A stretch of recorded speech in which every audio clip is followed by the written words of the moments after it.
बच्चों, आज हम कक्षा 12 का नागरिक शास्त्र का प्री बोर्ड का पेपर देखेंगे कि प्री बोर्ड में आपको किस तरह से प्रश्न आएंगे। और आप जैसा कि जानते हैं, जैसा प्री बोर्ड में पेपर आता है सेम वैसा ही आपके बोर्ड पेपर में आता है।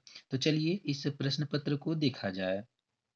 प्रश्न पत्र को देखने के पहले सबसे पहले आप पेन ले लीजिए और कॉपी ले लीजिए, सभी प्रश्नों का उत्तर लिखिए और प्रश्नों के सामने आपको जो है उसका अंक दिया जाएगा। आप उस अंक के माध्यम से अपने आप का आंकलन करिए कि आपको कितना आ रहा है, कितना नहीं आ रहा है, आपकी कितनी तैयारी हुई है, कितनी अभी बाकी है। चलिए शुरुआत करते हैं। समय आपको 3 घंटा 15 मिनट दिया जाएगा। ये पेपर कक्षा 12 का है, पूर्णांक आपका 100 रहेगा। नोट: सभी प्रश्न अनिवार्य है। प्रश्न संख्या 1 से 10 तक बहुविकल्पी हैं।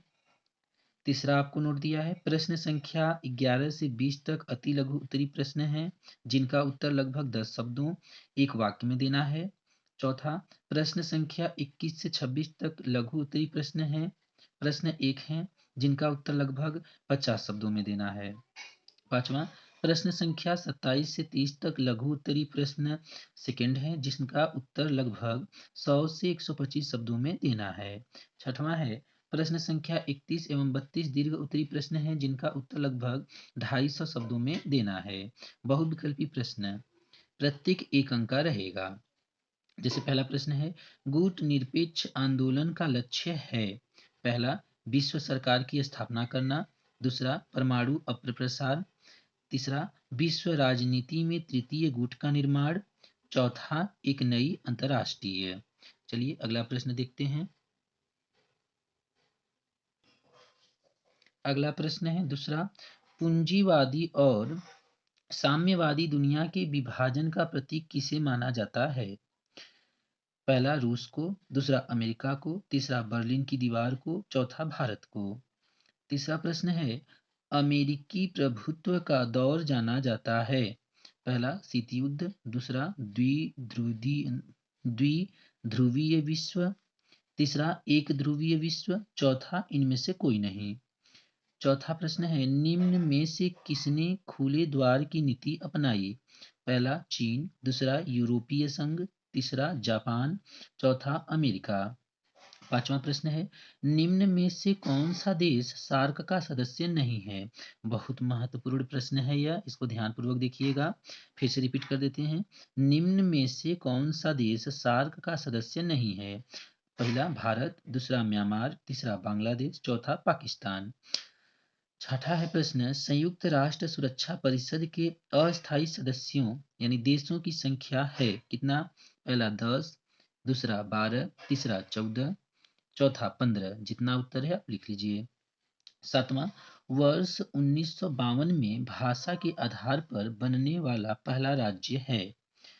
Option A Gujarat. Option 2 Andhra Pradesh. Option 3 Kerala. Option 4 Tamil Nadu.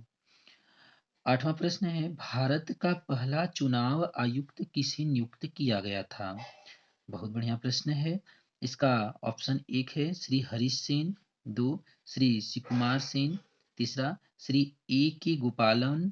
चौथा, श्री टी एन शोषण। नवा प्रश्न है, भारत ने परमाणु परीक्षण कब किया। आप जानते ही होंगे। चलिए अगला प्रश्न देखा जाए। 1 जून 1975। दूसरा है मई 1974। तीसरा है जनवरी 1974। चौथा है अगस्त 1979।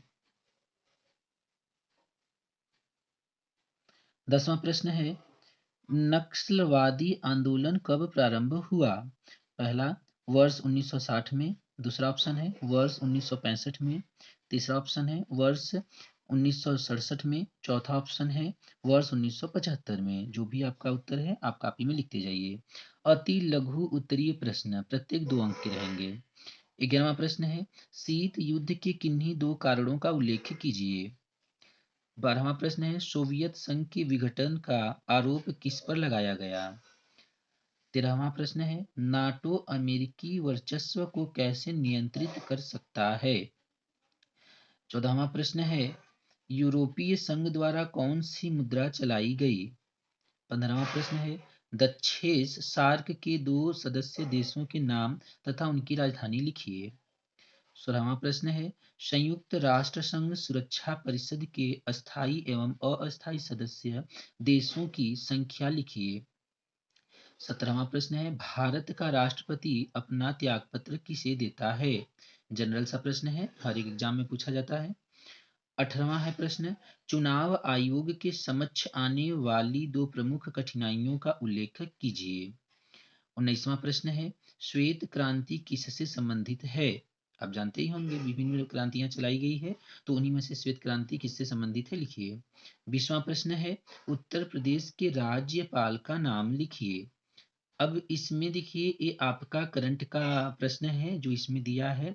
तो अभी आप 2023 में आप पेपर देने वाले हैं बोर्ड का, तो आप देख लीजिएगा कि 2023 में आपके जो राज्यपाल हैं वो कौन हैं, क्योंकि राज्यपाल बदले जाते हैं हमेशा। ये करंट का प्रश्न है, इसको देखते रहिएगा आप लोग। चलिए लघु उत्तरीय प्रश्नों को हम लोग देखते हैं जिसका प्रत्येक पर 5 अंक रहेगा। 21वां है, अधिकांश गुटनिरपेक्ष देशों को न्यूनतम विकसित देशों की श्रेणी में क्यों रखा जाता है? 22वां प्रश्न है, किन बातों के कारण गोबाचोव सोवियत संघ में सुधार हेतु बाध्य हुए? 23वां प्रश्न है, अमेरिकी वर्चस्व का सैनिक शक्ति तथा सांस्कृतिक शक्ति के अर्थ में अंतर कीजिए। अगला प्रश्न है 24वां, नए राष्ट्र के रूप में भारत को किन चुनौतियों का सामना करना पड़ा? 25वां प्रश्न है, 1970 के दशक में इंदिरा गांधी की सरकार किन कारणों से लोकप्रिय हुई? 26वां प्रश्न है, आपातकाल की घोषणा के लिए सरकार द्वारा दिए गए तर्कों के बारे में बताइए। लघु उत्तरीय प्रश्न सेकंड टाइप का है, प्रत्येक 6 अंक का रहेगा। 27वां प्रश्न है, शीत युद्ध से हथियारों की होड़ और हथियारों पर नियंत्रण दोनों ही क्रियाएं प्रारंभ हुई। 28वां है, बांग्लादेश के उदय के मुख्य कारण बताइए। 29वां प्रश्न है, हैदराबाद के भारत में विलय के लिए उत्तरदायी परिस्थितियों को स्पष्ट करें। 30वां प्रश्न है, लोकतंत्र भारत के आर्थिक हित औपनिवेशिक शासन के आर्थिक हितों से किस प्रकार भिन्न थे? चलिए दीर्घ उत्तरीय प्रश्न देखते हैं जिसका प्रत्येक 8 अंक रहेगा। 31वां प्रश्न है, किस तरह यूरोपीय देशों ने युद्ध के बाद की अपनी परेशानियां सुलझाई? संक्षिप्त में उन कदमों की चर्चा करें जिनसे होते हुए यूरोपीय संघ की स्थापना हुई। 32वां, आपातकाल के बाद की राजनीति में जनता पार्टी सरकार के गठन एवं पतन के प्रमुख कारणों पर चर्चा कीजिए। तो इस तरह से आपका पेपर है, इसको जरूर देखिएगा सब लोग।